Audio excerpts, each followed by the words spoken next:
et c'est pas bon pour le Sénégal. Et c'est là j'interpelle tous les Sénégalais de tous bords à un sursaut pour accompagner, si tant est que ceux qui sont au pouvoir aussi arrêtent ces propos, pour moi, qui ne sont pas efficaces et qui ressemblaient plus à de la propagande, à vouloir faire croire que ce pays est pillé. Non, c'est les mêmes fonctionnaires qui étaient là du temps du président Macky Sall qui y sont. Et d'ailleurs, le président de la fédération de football, que je salue au passage, faisait partie au niveau du trésor de ces gens-là qui faisaient le travail-là. Aujourd'hui, dans un autre secteur, il est en train de briller. Arrêtons ces discours populaires et mettons-nous au travail pour sortir le Sénégal de cette situation. Ancien directeur de programmation budgétaire, tey mooy ministre des Finances, pour confirmer que ce sont les mêmes qui sont encore là. Moussa, restructuration ou pas, lan mooy sa position? Premier ministre nee na moom àndu ci parce que baaxul ci réew mi, yow lan nga jàpp ne ci la Sénégal war a dem pour dette bi ñu am ci soulagement boo xam ne xëy na dina mën a tax réew mi nooy. Restructuration ou pas, il faut restructurer. Il faut considérablement aller dans ce sens-là. L'idée et la volonté du chef du Premier ministre d'un Sénégal souverain est un idéal. Il faut le préalable pour y arriver. Nous n'avons ni les entreprises compétitives. Faites le ratio des entreprises les plus performantes de ce pays. Ils n'appartiennent pas aux Sénégalais. L'essentiel de notre économie est extravertie.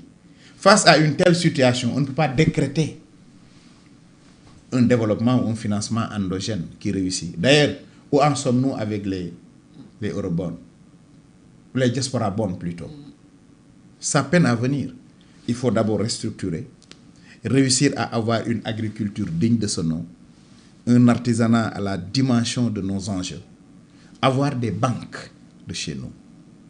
Nous n'avons pas une banque sénégalaise. Il nous faut des banques. Même au Burkina, ils ont des banques chez nous. Il faut d'abord avoir une économie réelle avant de vouloir aller vers ce qu'on appelle le financement endogène. C'est un mal nécessaire, la restructuration. Ça nous permet de regagner la confiance des bailleurs, des partenaires, de bénéficier de financement concessionnel et de pouvoir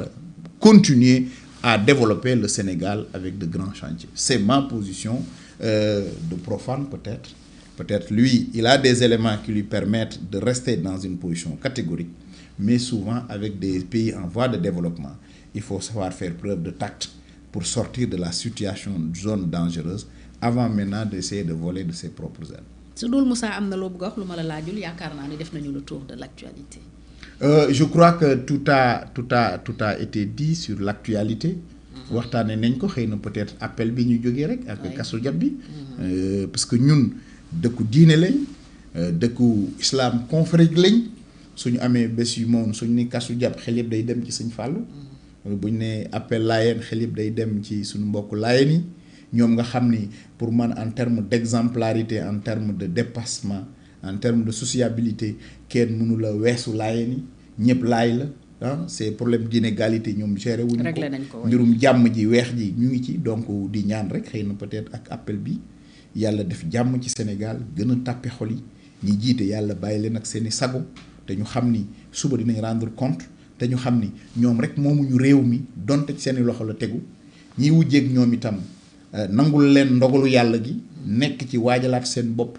ba bu ëllëgee bu ñu leen joxee ñu jore yoxin bu rafet Sénégal daal ñuy waxtaan ci lu koy jëmale kanam ci kaw yar ci kaw yiw en tout cas loolu lañ amoon loo xam ne nii di massawu waa diaspora bi ci sedd bu métti bi ndax ñu ci bari fajar la ñuy yeewu sol seeni manteau ku mel ni Souleymane Keita bi nga xam ne moo jiite nel diaspora Europe ak képp ku nekk ci diaspora bi nga xam ne ni yaa ngi daan sa doole ñu ngi lay jaajëfal bu baax a baax ndax am na njariñ lool ci Sénégal ni muy doxee ak li tee Sénégal ba léegi. jërëjëf Moussa Diakhaté maa ngi lay gërëm bu baax amoon mbégte dalal la ci Actu sans frontières tey bi ñu waxtaanee tolluwaay réew mi actualité bi doon ci taataan sa xalaat en tant que leader politique ancien député ca Assemblée nationale jiite itam NEL ni nga ko waxee nekk également commissaire IDA ci programme IDA Infinity Africa Circle di itam directeur exécutif bureau pays Sénégal commission internationale des droits de l'homme fonds et secours justement pour jeexal Moussa droits de l'homme ci Sénégal est-ce que jàpp nga ne ñi ngi sàmmonteeg moom ak yelleef yi naka nga apprécier. waaw droit de l'homme war nañ gën a mën a sàmmanteeg moom parce que suñu ne xam nga droit de l'homme soo ko waxee ci réew bi Sénégal ñu bëri seen xel day dem ci borom ñaari tur yi alors que droit de l'homme mooy carrefour droit les droits économiques les droits sociaux yooyu yëpp lu ñu war a wax droit à la santé droit à l'éducation droit au loisir droit à la sécurité maanaam mooy carrefour droit yi yooyu yëpp na bëri na lu ciy sooxe droit à l'économie est-ce que employé ñu ngi wàcceew ak seen employé dala xool xale yi ñu ngi xeex pour que le code de l'enfant mu mën a am au Sénégal xale yi ñu gën leen mën a jox daraja jigéen ñi le code de la famille ak yelleef jigéen ñi donc c'est des chantiers yoo xam ne nii yu ñu war a taxawee la parce que su droit yooyu sooxee rek démocratie day sooxe te day am njeexital ci développement donc moo tax su combat la bu ñu solandoo bëgg cee doxandoo ak ñëpp wan nit ñi ni du contrairement li nit ñi foog du droit wu ñooñu ñuy wax parce que ñun ay jullit lañ lu suñ diine ànduñ ci doxuñ ci duñ ko promouvoir mais droit yi bari na yoo xam ne nii war nañ ci mën a dox ci surtout ñuy liggéey conditions yi ñuy liggéeyee seen nekkin nit ñi njaboot gi askan wi bari na daal loo xam ne nii des na lu bare